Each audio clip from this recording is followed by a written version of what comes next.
ವಫ್ ಆಸ್ತಿ ತೆಗಿಬೇಕು. ವಫ್ ಆಸ್ತಿ ಅಂದ್ರೆ ಅಲ್ಲನ್ನ ಆಸ್ತಿ ಅದು. ನೀವೆಲ್ಲ ವಿಡಿಯೋ ನೋಡ್ತೀನಿ ನಾನು. ನೋಡ್ತೀರಾ ವಿಡಿಯೋ? ಡಿಸ್ಪ್ಲೇ ಮಾಡಲ್ಲ ನಾನು. ಮುಖ್ಯಮಂತ್ರಿಯಾಗಿ 2021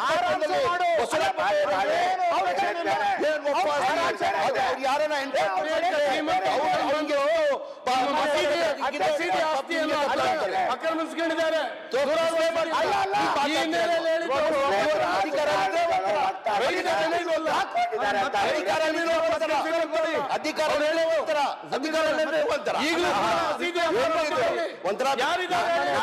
ಡ್ರಾಮಾ ಕಂಪನಿ.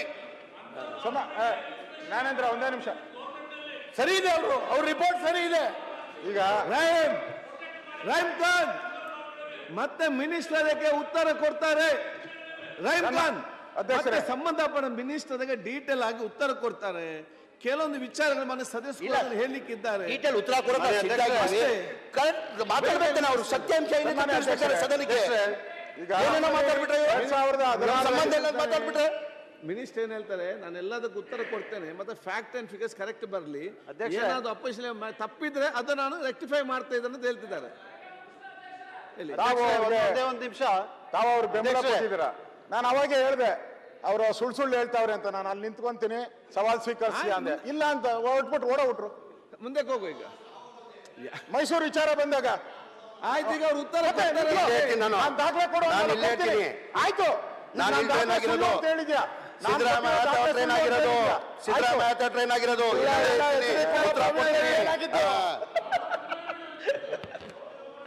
ಅಲ್ಲಿದ್ದು ಫೇಲ್ ಆಯ್ತು, ನಾನು ದಾಖಲೆ ಕೊಡ್ತೀನಿ ಅಂದಿದ್ದೆ ಉಲ್ಟಾ. ಸಬ್ಜೆಕ್ಟ್ ಬನ್ನಿ. ಅಧ್ಯಕ್ಷ ಒಂದು ನಿಮಿಷ. ಅಧ್ಯಕ್ಷ 2016ರಲ್ಲಿ ಒಂದೇ ಒಂದು ನಿಮಿಷ. ಅಲ್ಲ,